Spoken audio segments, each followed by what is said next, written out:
Hey you. I know, stay away from the laptop, Mum, but there's something I want to talk to you about. Oh, you've wanted to know for the longest time. I am sorry I've never talked to you about it before. I couldn't. But I never meant to lie to you because of all the people in all the world, you are the absolute last that I would ever want to hurt. You try to protect your children. But I know that young man,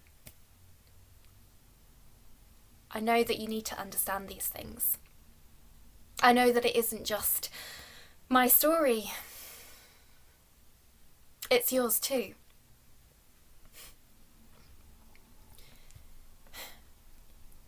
I was 16 when I got the job in the pub.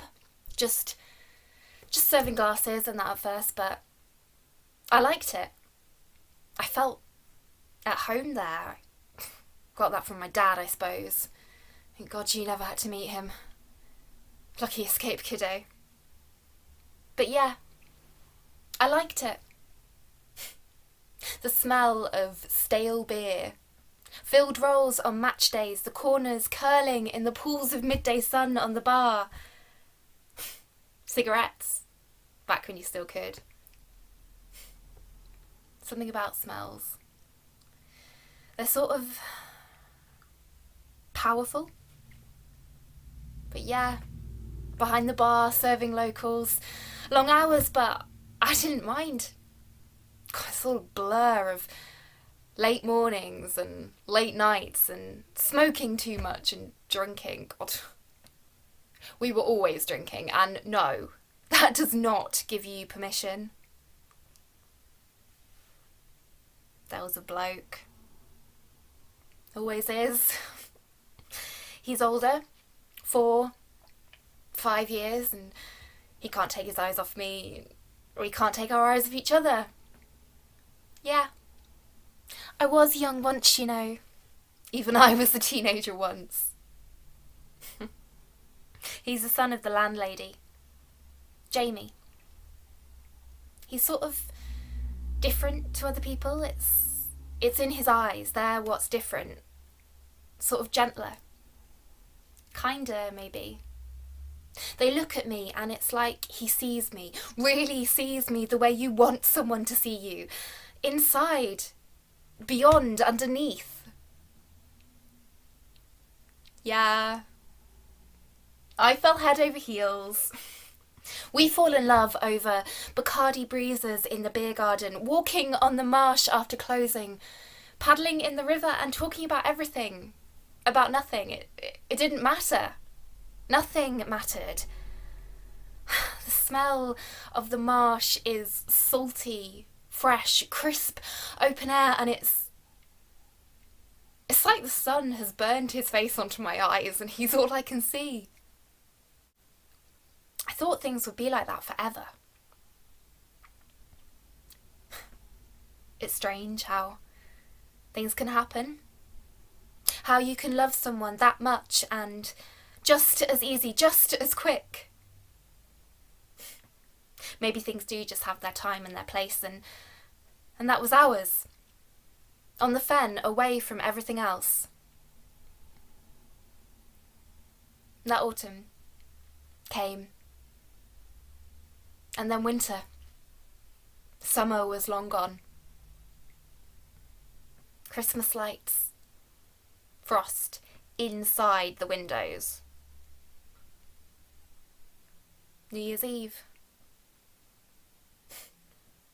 And just like that, a change.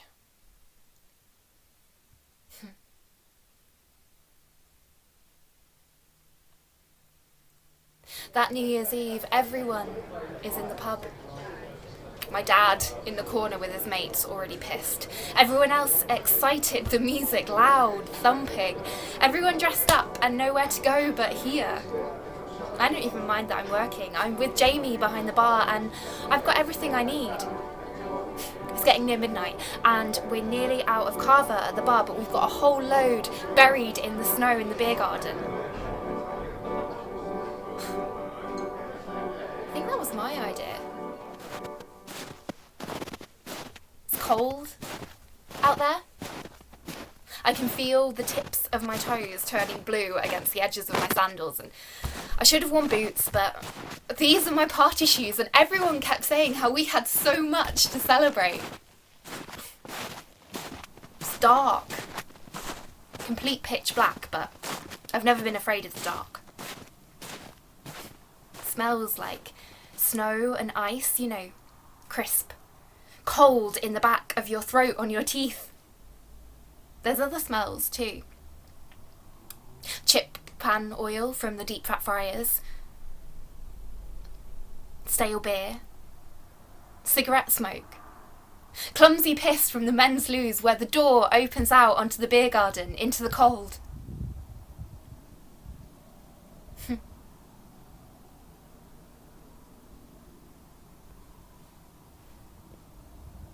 The door bangs shut then. And the snow is so white. It's like it blinds me, deafens me, till all there is this. Chip fat. Cigarettes. Stale beer. Piss. Smell drowning out sound. Drowning out the roar of voices in the pub, the blare of music, the countdown starting and echoing somewhere a long way away. Drowning out footsteps. Drowning out heavy, uneven breathing. Chip fat. Cigarettes. Drowning out the feel of hands on my hips, round my waist, my neck. Hands. Cold and hard, grasping, pulling, pushing. Eyes cold and hard. Stale beer. Piss, the sting, rip, tear, the smell of sweat. Sharp and sweet aftershave, thick and cloying coconut. The scrape of wool against my back, shoved hard against the brick that sticks out broken.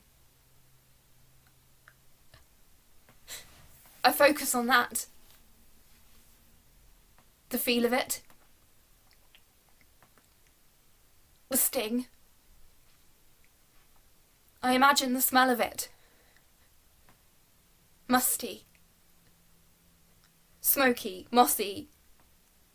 The tinge of crumbling cement. And I taste salt.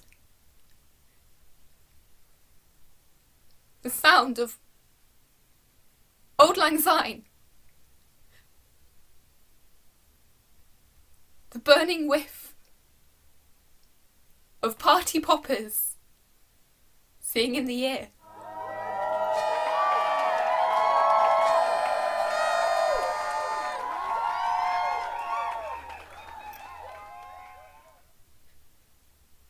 And then he's gone. Just me. The snow. Taste of salt. The door bangs shut. And I'm alone.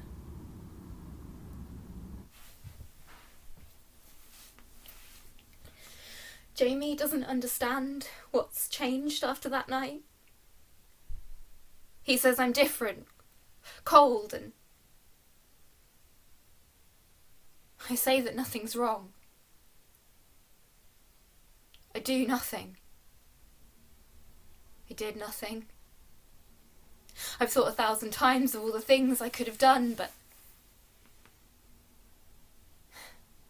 just let it happen. I let him walk away. But it wasn't my fault.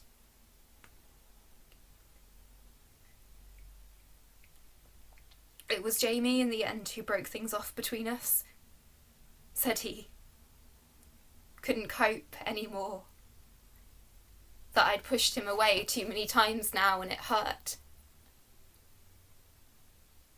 I tried to imagine how it must have felt for him, but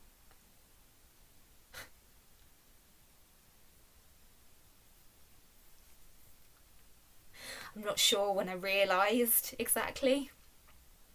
I'd left the pub, got a job in the corner shop.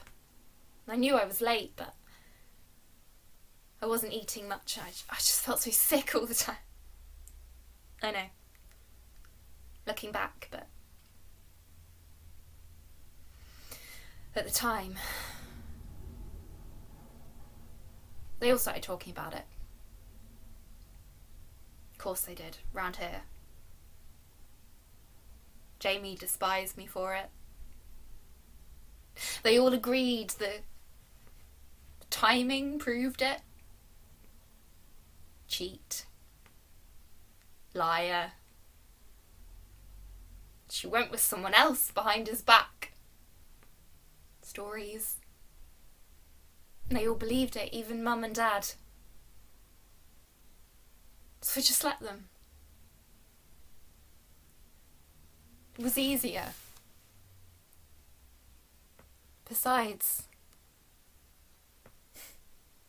it was you and me now. We'd be our own team, our own family. We wouldn't need anybody else, and we didn't, did we? We haven't needed anyone.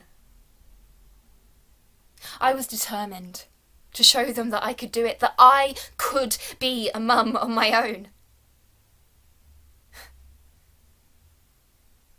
Jamie took over the pub, got married and had a kid of his own a few years later. A girl. A daughter.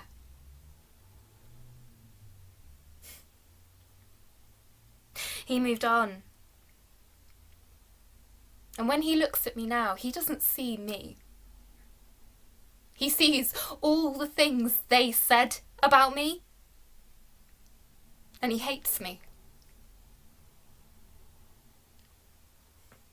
And I will never forgive him for that.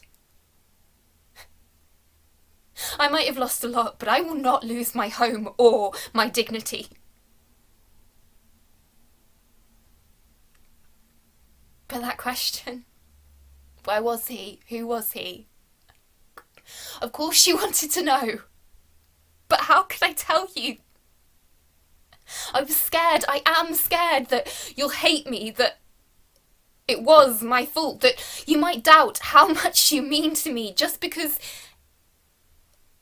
it didn't start like a fairy tale.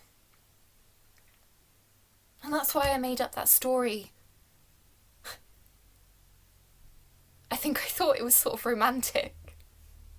Star-crossed lovers, forbidden affair, two broken hearts when we were torn apart. I know you knew it was a lie.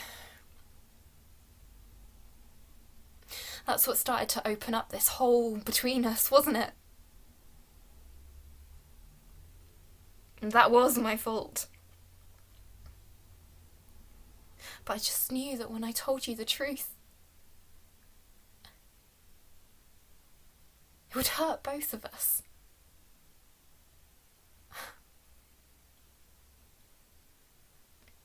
I have tried. I have tried to be the best that I can. To protect you.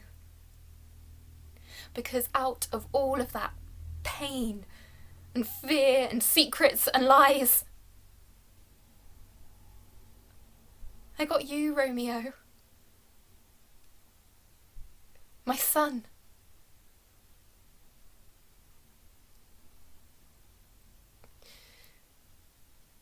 Don't hate me. Please.